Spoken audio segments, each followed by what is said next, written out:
Puedes tener código que funciona y que funciona perfectamente y aún así estar construyendo algo muy mal diseñado.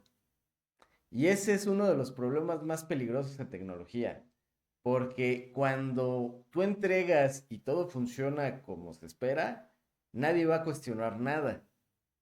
Sin embargo, hay sistemas que cumplen, que responden, que procesan la información como es debido, entregan resultados adecuados, pero por debajo, pues terminan no escalando, son frágiles, cuestan mucho dinero mes con mes en la factura de la nube, por ejemplo, y son muy difíciles de mantener.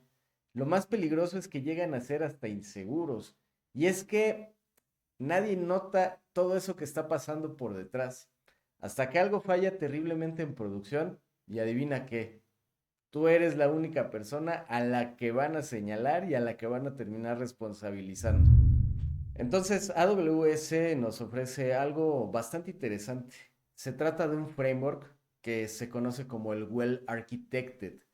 Pero este framework no es importante porque vamos a empezar a hablar de EC2 o de alguna configuración mágica o de las VPCs o temas de seguridad directamente en un, no sé, un security group. En realidad es importante porque te obliga a pensar de forma estratégica.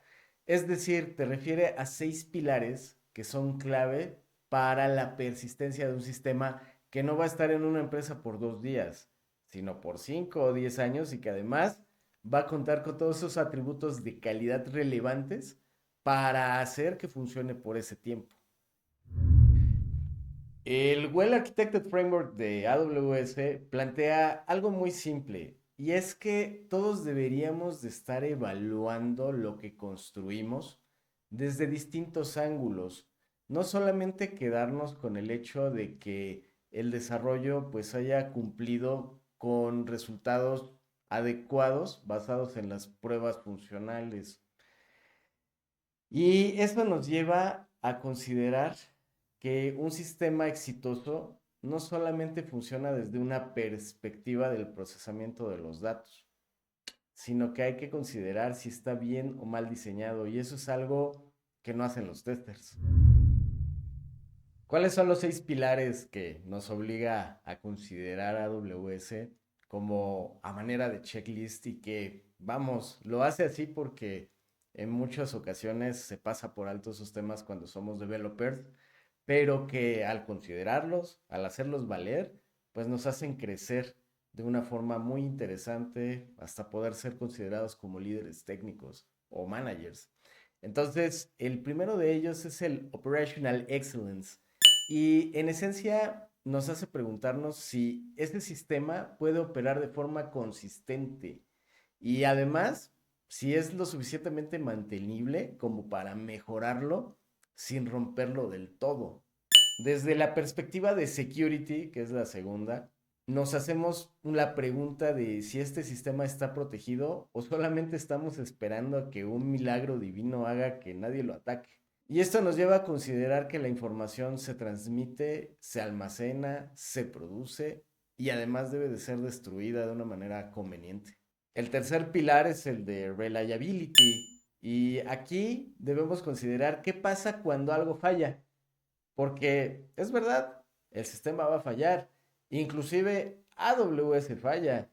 Si has estado al tanto, pues esas son cosas que han estado pasando recientemente muchas veces gracias a la inteligencia artificial, en 2 ocasiones, según lo que nos dicen las noticias. Entonces, los sistemas fallan, la nube falla, y entonces nuestro sistema va a aguantar o se va a caer completito. En el pilar de Performance Efficiency, nos debemos de revisar y validar si estamos utilizando bien los recursos que la nube nos ofrece o solo estamos echándole más CPU, más memoria, más storage y haciendo el sistema más costoso, pero además ni siquiera lo suficientemente eficiente. Por otra parte, uno de los aspectos quizás más relevantes en la nube es que debemos de considerar la optimización de costos o el cost optimization. Y es que en la nube, en particular en la nube, corremos el riesgo de generar soluciones que son sumamente costosas mes con mes, que estamos eligiendo quizás recursos demasiado caros para la funcionalidad que estamos prospectando.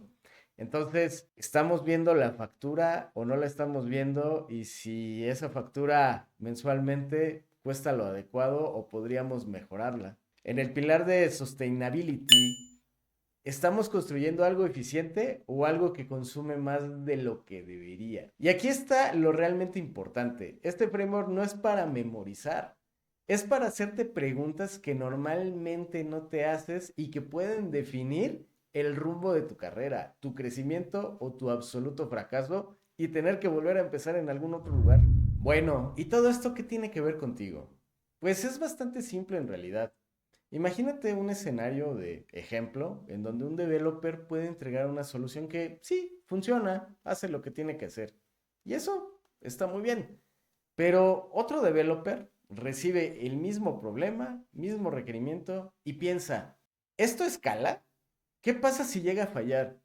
¿Cuánto cuesta al mes? ¿Qué impacto tiene a largo plazo las decisiones que estoy tomando? Entonces, aquí es donde todo se empieza a diferenciar, porque ambos saben programar, pero uno está diseñando y el otro solamente está resolviendo las necesidades inmediatas, no está pensando a futuro.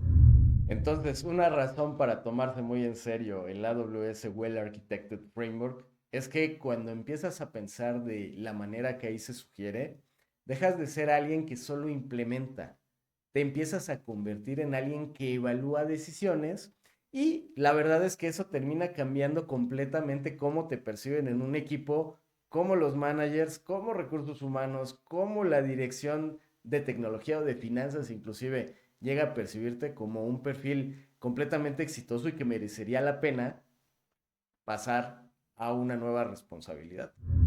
Entonces, como puedes ver, no se trata de AWS. Y además, anotación aquí muy importante. También nubes como Azure o como GCP ofrecen frameworks muy similares. Entonces, no se trata de aprender otro framework, sino que se trata de cómo piensas lo que llegas a construir y lo que llegas a deployar. Porque en tecnología, funcionar no es lo mismo que estar bien diseñado. Y esa diferencia es la que separa a quienes ejecutan de quienes llegan a liderar. Este es otro de los frameworks que me ayudaron a crecer como developer para llegar a ser líder. Si te interesa desarrollar este tipo de criterio, quédate porque te voy a seguir hablando de esto.